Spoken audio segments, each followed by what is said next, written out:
Assalamualaikum warahmatullahi wabarakatuh. Nama saya Muhyiddin Muhammad Jailani, NIM 289215023. Dalam hal ini saya akan menjelaskan tentang penjadwalan dan pengawasan proyek sebagai tugas UTS semester 4 mata kuliah manajemen operasional dengan dosen pengampu Ibu Chan Chan.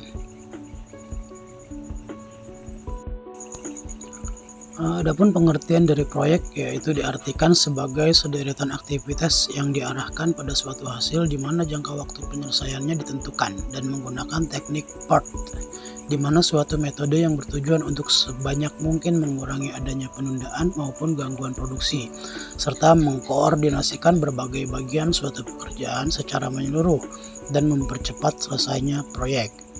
Pengertian proyek ini didefinisikan oleh Neil Armstrong.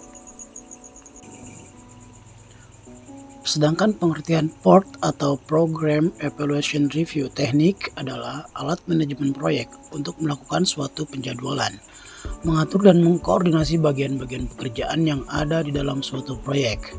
Sedangkan manajemen proyek yaitu suatu komitmen sumber daya untuk melakukan suatu aktivitas penting pada jangka waktu yang relatif singkat di mana setelah selesai manajemen akan dibubarkan.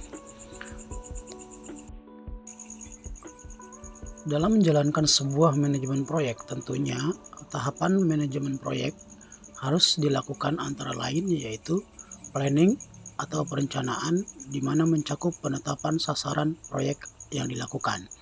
Yang kedua adalah scheduling atau penjadwalan, yaitu menghubungkan antara tenaga kerja, uang, dan material yang digunakan untuk menjalankan proyek tersebut. Yang ketiga adalah melakukan controlling atau pengendalian, yaitu pengawasan sumber daya, pengawasan biaya, dan pengawasan kualitas serta budget proyek yang dijalankan. Mari kita bahas tentang perencanaan proyek. Perencanaan proyek akan bekerja secara baik apabila 1. Pekerjaan dapat didefinisikan dengan sasaran dan target waktu khusus. 2. Pekerjaan unik atau tidak biasa dalam organisasi yang ada. 3. Pekerjaan yang terdiri dari tugas yang kompleks dan saling berhubungan serta memerlukan keterampilan khusus. 4. Proyek bersifat sementara tetapi penting bagi organisasi. 5. Karena proyek meliputi hampir semua lini organisasi, maka dari itu penting dilakukan perencanaan proyek sebelum proyek tersebut dijalankan agar proyek yang dijalankan berjalan dengan baik. Penjadwalan proyek. Adapun manfaat dari penjadwalan proyek adalah 1. Menunjukkan hubungan tiap kegiatan lainnya terhadap keseluruhan proyek. Manfaat kedua yaitu mengidentifikasikan hubungan yang harus didahulukan di antara kegiatan.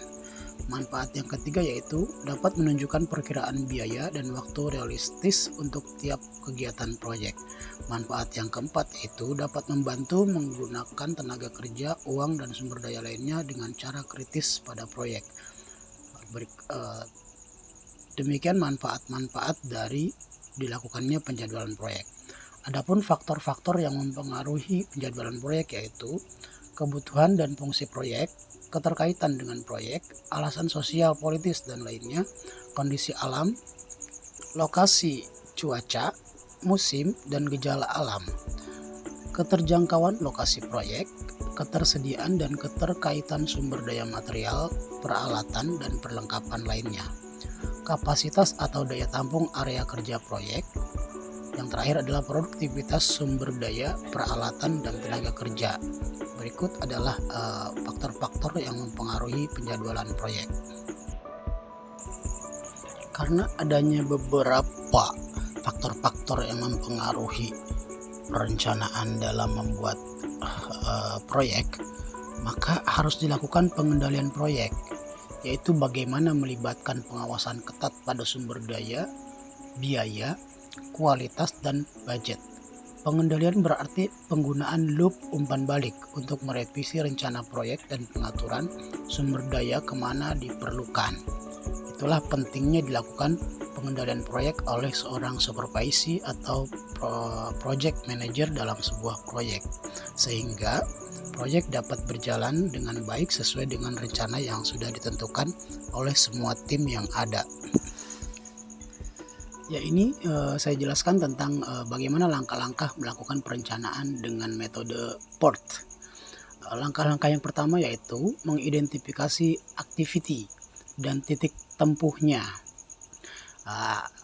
Langkah yang kedua yaitu menetapkan urutan pengerjaan dari aktivitas-aktivitas yang telah direncanakan. Yang ketiga yaitu membuat suatu diagram jaringan atau network diagram.